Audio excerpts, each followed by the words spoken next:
Hello everyone. இன்னைக்கு நம்ம பார்க்க இருக்க psychological concept over confidence bias.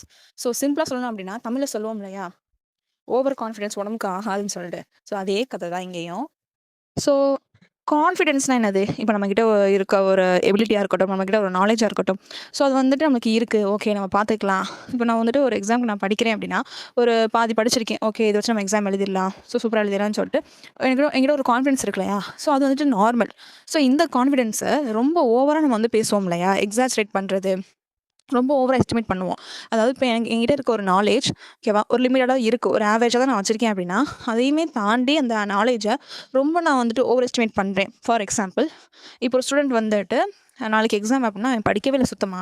ஓகேவா, புக்கே நான் ஓப்பன் பண்ணவே இல்ல. ஆனா வந்துட்டு எக்ஸாம்ல அதெல்லாம் நான் ஃபுல் மார்க் நான் எடுத்துருவேன். அதெல்லாம் நான் பார்த்துக்குவேன். ஸோ எனக்கு எல்லாம் தெரிஞ்ச மாரி போயிட்டு எக்ஸாம் எழுதுறான் அப்படின்னா, கண்டிப்பா ஃபெயில் தான் ஆவான். இப்போ ஜஸ்ட் ஏதோ ஒரு கொஞ்சமா படிச்சு, அதுக்கேத்த மாரி எழுதுனா கூட பாஸ் மார்க்கோ நான் வந்துட்டு எடுப்பேன். அதுவும் கொஞ்சமா நான் படிச்சிருக்கேன்.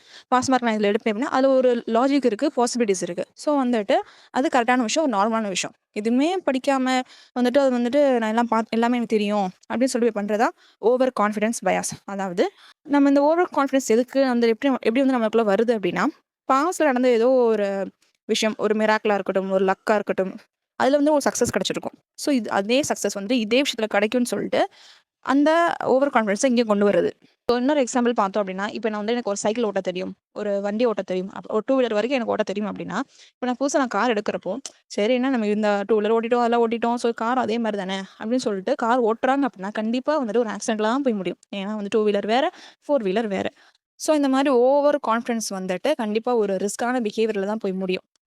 ஸோ லாஸ்ட்டா சம்மரி பார்த்தோம் அப்டின்னா, நமக்கு என்ன எபிலிட்டி இருக்கு? அது எந்த அளவுக்கு இருக்குன்னு சொல்லிட்டு புரிஞ்சுக்கணும். ஸோ அந்த செல்ஃப் அவேர்னஸ் வந்துட்டு ரொம்ப முக்கியம். அப்புறம் வந்துட்டு திங்க் பண்ணணும். நம்ம வந்துட்டு எந்த லெவல்ல இருக்கோம் இந்த விஷயத்துல. நம்மளால இது முடியுமா? முடியாதா? இது ஓகேவா? இல்லையா? ஸோ நம்மளோட நாலேட்ஜ் எந்த அளவுக்கு இருக்கு? நம்மளோட எபிலிட்டிஸ் எந்த அளவுக்கு இருக்குன்னு சொல்லிட்டு நம்ம செல்ஃப் அவேர்னஸ் வச்சுக்கிட்டா தான் இந்த மாரி ஓவர் கான்ஃபிடன்ஸ் வந்து நம்ம தவிர்க்க முடியும். ஓகேவா? So over confidence leads to problems. So பேசிக்கா பார்த்தோம் அப்டின்னா, இதான் வந்துட்டு over confidence bias. So next வீடியோல வேற சைக்காலஜிக்கல் டெர்ம்ஸ் பத்தி பார்க்கலாம்.